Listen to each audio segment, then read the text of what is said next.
So I was actually standing in line at a food truck yesterday. Oh, nice. Yeah, just watching the grill. And it just kind of hit me. I'm looking at this taco in my hand, corn tortilla, a little bit of char, some pork, onions, cilantro, and I realized I wasn't just holding lunch. No. No, I was holding a timeline. That is a surprisingly profound thought for a Tuesday lunch break. Well, it's entirely thanks to the article we're doing our deep dive on today. Right, from Culinary Kisses. Exactly. It's titled The Origin of Tacos. And I have to admit, it completely wrecked my understanding of what this food actually is. Yeah. Always used to think of tacos as, I don't know, just fast food. Or just a highly effective vehicle for salsa. Yes. But reading through this source, it feels way less like a recipe book and more like an archaeology report. Because it essentially is one. If you peel back the layers, pun fully intended, I suppose the taco is a historical artifact. It really is. The article frames it as a map of empires rising and falling. It's about migration, it's about mining, and it's just about pure human survival. It's not just dinner, it's a story about resilience. And that is exactly our mission for today's deep dive. We are going to trace that map for you. We're going to unpack how we got from ancient indigenous engineering, and I do mean engineering, to paper-wrapped explosives in silver mines, and finally to the global culinary icon that we all recognize today. And to do that, we have to start at the very foundation, the tortilla. Right, because you can't have the taco without the shell. Or, well, the soft shell. To really understand the tortilla, you have to understand the absolute obsession that Mesoamerican civilizations had with corn. The source mentions the Aztec and Nahua civilizations specifically. But it wasn't just that they like eating corn, right? It seems like their entire society was practically built on top of it. Oh, absolutely. It was the battery that powered the whole civilization. Maize was domesticated thousands of years ago, but the real breakthrough, the thing that changed everything, was the process of making it usable. Because you can't just eat dry field corn. No, it's completely indigestible. You would get almost no nutrition from it. So they developed this chemical process, nixtamalization. Nixtamalization. I had to practice saying that one. It's a mouthful, but it's brilliant. They soaked the dried corn in alkaline water, usually using lime or ash. Which softens the kernels. It softens them, yes, but more importantly, it unlocks the nutrients, specifically the niacin. Without that exact chemical process, a heavy corn-based diet actually leads to severe malnutrition. Wow. But with it, you can build an empire. So when they took that treated corn, ground it down into fresh masa, and press it into a flat circle, they weren't just baking bread, they were creating a tool. The edible utensil. That was honestly my favorite concept from the whole reading. It's such a brilliant way to look at it. It's the ultimate sustainable packaging. I mean, we talk about zero-waste living today like we just invented it. But thousands of years ago, indigenous populations engineered a spoon you actually eat when you're finished with your meal. And think about the pure utility of that for a second. In a world before widespread metallurgy for common household goods. Wait, no forks or spoons? No ceramic plates for the average person who's out working or on the move. The tortilla is the plate. It holds the food. It protects your hand from the heat of the food, and it delivers the calories. It is a perfect piece of industrial design. But the actual food inside that spoon, the original fillings, that's where things look very different from my food truck experience yesterday. Drastically different. The article lists the original fillings, and it starts out pretty familiar. Beans, squash, fish, if you're living on the coast. But then it lists wild game, and this is where I paused, insects. Yes, a major part of the pre-Hispanic diet. Okay, so I have to ask you about this. Was eating insects a desperation move? Like, oh no, the crops failed, let's eat the grasshoppers. Or was this actually a respected culinary choice? It was definitely culinary, and it was highly practical. The Americas simply didn't have the large domesticated livestock that we see in Europe. So no cows. No cows, no pigs, no chickens, no sheep. So insects like grasshoppers, which are called chapulines and eggs, and agave worms, they filled that nutritional gap. They're incredibly dense in protein and healthy fats. Plus, they were abundant, easy to harvest, and highly sustainable. So it wasn't some kind of fear factor challenge, it was just high-efficiency fuel. Precisely. It speaks to a very intimate knowledge of the ecosystem. You eat what the land provides. And if the land gives you corn and insects, you figure out how to make a delicious, high-protein meal out of it. Okay, so we have this ancient foundation, the corn utility tool, the indigenous fillings, but the word taco itself, that doesn't actually appear in these ancient texts, does it? No, it doesn't. The word itself is much younger. And this is where the story takes a really sharp turn from agriculture straight into industry. The miner theory. I have to say, when I got to this part of the source, I actually had to put my screen down for a second. It literally connects our Tuesday lunch to explosives. It sounds like a total urban legend, doesn't it? It really does. But it is actually the most widely accepted etymological theory for the word. We need to fast forward a bit into the 18th century. Mexico is a Spanish colony at this point, and the economy is being massively driven by silver mining. Set the scene for us here. Yeah. Because we are definitely not in a kitchen anymore. No, it's the exact opposite. It's dark, it's dusty, it's incredibly dangerous work. You have men deep underground trying to blast their way through solid rock. And to do that, they used gunpowder. Right. But you can't just sprinkle loose gunpowder on a rock wall and hope for the best. You have to contain it to direct the blast. So they wrapped it up. Exactly. They would take a small piece of paper, fill it with gunpowder, and twist it tight into a little cylinder. That little charge, essentially a handmade stick of dynamite, was called a taco. So taco meant a plug or a charge. Right. In Spanish, the word taco can generally mean a wedge, a wad, or a plug. So imagine these miners coming up to the surface for a quick lunch break. They're covered in soot and dirt. They unwrap the lunch they brought from home, which is a corn tortilla wrapped tightly around some spicy fillings. And it looks exactly like the gunpowder charges they were just handling down in the dark. Exactly. It's a cylindrical wrapper filled with hot material. That's kind of dark, but also pretty hilarious. Like, hey, pass me one of those gunpowder charges. No, the edible one. It is funny, but it also highlights something really crucial about the history of the dish. The taco wasn't food for kings. It wasn't being served up in the viceregal palaces on fine china. It was street food, working class food. Exactly. It was the food of the miners, the laborers, the people building the country. The name itself carries the literal dust of the silver mines. It really implies that the food is packed, right? Like a small package with a lot of energy stuffed inside. A densely packed bundle of calories to get you through a brutal shift. So the physical structure is indigenous. The name is industrial and colonial.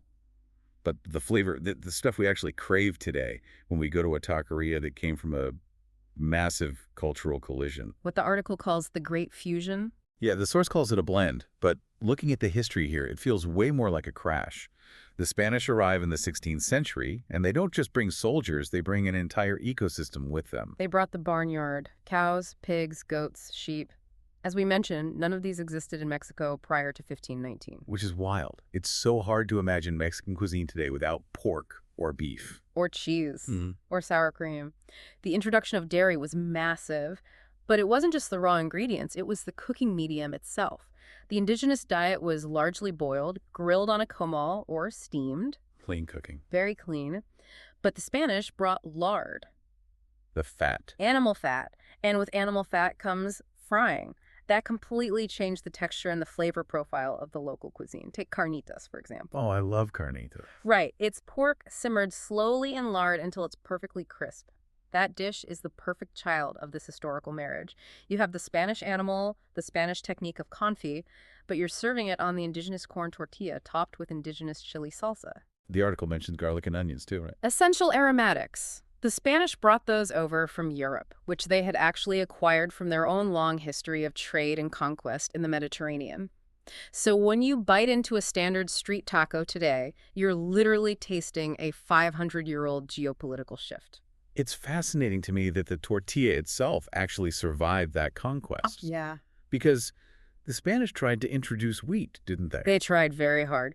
They viewed corn as peasant food or indigenous food, and wheat was seen as the civilized grain. It was the grain of the European church. But the corn stuck around. It was just too efficient, it was too historically rooted in the culture, and frankly, it was too tasty to replace. The tortilla didn't just survive the conquest, it adapted perfectly to hold all these new foreign ingredients. Speaking of adaptation, there is one specific taco that the source highlights, and it serves as a total masterclass in the history of migration. And it happens to be one of the most popular ones out there. I'll go catch Your it. shepherd style. Now, I have to confess, before reading this article, I just assumed El Pastor was ancient Mexican history, just part of the bedrock. But the article points out a connection that honestly blew my mind. It's not Spanish. No. It's Lebanese. This is genuinely one of my favorite chapters in all of food history. To understand it, we need to look at the late 19th and early 20th centuries. There was a massive wave of immigrants coming from the Ottoman Empire, specifically from the region that is now Lebanon, and they were settling in Mexico. And when people move, they bring their food. They brought their own version of fast food with them. Exactly. They brought the vertical stit. If you're listening to this and you've ever had a shawarma or a gyro, you know the exact setup. The big rotating tower of meat. Right. Layers of marinated lamb stacked tightly on a vertical skewer, rotating slowly next to an open fire, and the cook shaves off these thin, crispy slices. So you have these Lebanese immigrants in Mexico setting up shawarma shops, essentially. How does that eventually morph into tacos al pastor? Well, adaptation happens again. In Mexico, pork was much more popular, and it was significantly more affordable than lamb.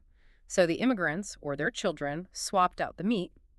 Then they replaced the pita bread, which is a wheat-based flatbread, with the local staple, the corn tortilla. Okay, so the structure changes. What about the flavor, the marinade? They took their traditional Middle Eastern spices, things like cumin and oregano, and they started blending them with indigenous Mexican ingredients, specifically chilies like guajillo and achiote. Which is what gives al pastor that signature bright red color. Exactly. But what about the pineapple? Because there's always that little slice of pineapple roasting right on top of the spit. Where did that come from? That seems to be a uniquely Mexican flourish, but it's brilliant culinary science. The enzymes in the raw pineapple juice actually help tenderize the pork as it drips down the rotating stack. Plus, the bright sweetness perfectly cuts through the heavy fat and the heat of the chilies. It's just incredible. You look at that vertical spit, which is called a trompo in Mexico, and it is a direct visual link to the streets of Beirut. But the flavor profile is pure, undeniable Mexico. It's the perfect, tangible example of how human migration actually works. People don't just leave their culture behind at the border, they bring it with them, and then it morphs to fit the new environment. Tacos al pastor is a Lebanese-Mexican hybrid, and yet today it completely defines Mexico City's street food. It really just goes to show that the whole concept of authenticity is kind of a fluid thing, isn't it? Oh, absolutely. I always say that authenticity usually just means a fusion that happened long enough ago that we all forgot it was a fusion. That is a great way to put it. And that fusion didn't just stop in the 1950s. The source article moves us into the modern era, showing how the taco crosses the border into the United States and essentially goes global. Right, the massive spread of Mexican-American cuisine. But the article mentions something very specific here that I want to make sure we touch on, because it carries a lot of historical weight. It talks about Native American-style tacos, specifically the ones using fry bread. Yes. This is a very distinct and very important branch of the taco family tree. For anyone who hasn't had the chance to try one, it's a taco, but instead of a thin corn or flour tortilla, the base is this puffy, deep-fried disc of dough. They are delicious, obviously. But the history is how fry bread came to be isn't exactly a happy culinary accident, is it? No, it's born directly out of displacement. In the 1860s, the U.S. government forcibly removed the Navajo people from their ancestral lands. This forced relocation is known as the Long Walk. Right. They were moved to arid reservations where they absolutely could not grow their traditional life-sustaining crops, no corn, no beans. Instead, the government provided them with highly processed rations, things like white flour, processed sugar, and canned lard. So they basically had to invent fry bread just to keep from starving. Exactly. They took those unfamiliar, unhealthy rations and engineered something edible out of them. And over time, that desperate survival food became a deep symbol of cultural resilience. So taking that fry bread and turning it into a taco by topping it with ground meat, cheese, and lettuce, that is a modern reclaiming of the concept. It totally fits the mechanical definition of a taco, Yeah. right? A vessel for holding food. Yes. But in this case, the vessel tells a very specific story of survival in the American Southwest, in the exact same way that the ancient corn tortilla tells the story of Aztec survival. It really just circles back again to that core theme of resilience that you mentioned right at the start of our deep dive. Whether we're talking about the silver miners, the Lebanese immigrants, or the displaced native tribes, this basic format of food, putting hearty stuff on top of a portable carb, it seems to be how everyday people survive. It is the ultimate comfort food because it's endlessly adaptable to whatever you have. And I think that adaptability brings us directly to the modern global explosion that the article discusses towards the end. We are seeing tacos literally everywhere now. Yeah, the source lists peri-peri tacos as an example of global fusion. Right. Taking the African bird's eye chili, the peri-peri, and turning it into a marinade, often paired with something like coconut shrimp or grilled fish. Which sounds absolutely amazing, by the way. But it's not just global flavors. It's happening across class lines, too, in fine dining. Tacos have fully moved from the dusty street corner to the white tablecloth. Why do you think that is? What does the source say about why this specific dish translates so flawlessly to high-end culinary art? I think it comes down to what the article identifies as the 3 pillars of popularity. Okay, let's run through those. What's the first pillar? The first is versatility. A taco is essentially a blank culinary canvas. You can take a complex mole sauce that took a chef 3 full days to make, put it inside a handmade tortilla, and it works perfectly. You can put a $100 slice of Wagyu beef inside and it works. Or you can use leftover beans and it still works. It's bulletproof. Exactly. Okay. And the second pillar? Accessibility. You don't need fine silver cutlery to eat it. You don't even really need a table. It's democratic. A billionaire and a day laborer can stand right next to each other at the exact same taco stand, and they are eating the exact same food in the exact same way. That's a great visual. And the third pillar? Connection. Tacos are inherently communal. It's actually pretty rare to just cook one single taco for yourself. Yeah. You make a huge pile of warm tortillas, you put out a big bowl of meat, an array of salsas, and everyone builds their own plate. It forces interaction. It invites conversation. The source actually refers to it as culinary storytelling. And it's worth noting that this storytelling has been officially globally recognized.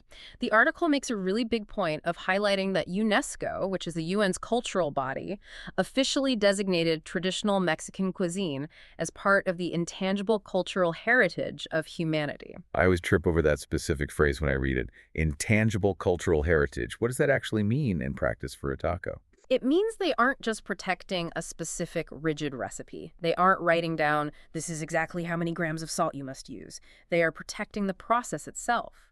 The ancestral farming rituals, the science of nixtamalization, the community practices that surround the harvest. Oh, I see. They are formally acknowledging that this entire food system is a vital, living part of human history that needs to be preserved and respected just as much as a physical monument like the pyramids. Wow. That completely validates the whole edible utensil engineering concept we started this deep dive with. Yeah. It's an acknowledgement of sheer human ingenuity. It really is. It's a global recognition that the taco isn't just cheap junk food or a late-night snack. It's a cultural anchor. So we've gone from ancient corn chemistry to exploding silver mines to rotating Lebanese spits to Navajo fry bread all the way to UNESCO heritage sites. That is a lot of history to pack into one folded tortilla. It is a lot, but I think that's the beauty of it. Every single bite you take is a little piece of that continuous history. Now, before we wrap up today, I do have to throw one final curveball at you. Because the source leaves us with a final image that I think it's meant to provoke a fight. Oh, I know exactly what you're talking about. I saw this. Yukama breakfast tacos. Yes. Using very thin slices of raw jicama root as the shell instead of a tortilla. Okay, as our resident expert, is that allowed? I mean, if we take away the corn, the entire ancient foundation of the dish, and we take away the flour or the fry bread, if it's literally just a raw vegetable slice folded over some scrambled eggs, is it still a taco? That is the great philosophical question of the modern culinary age, isn't it? It really is. Look, if the definition of a taco is purely its function, the vessel meant to hold food, then yes, absolutely it counts. But if the definition is fundamentally tied to the heritage of the corn and the nixtamalization, then maybe not.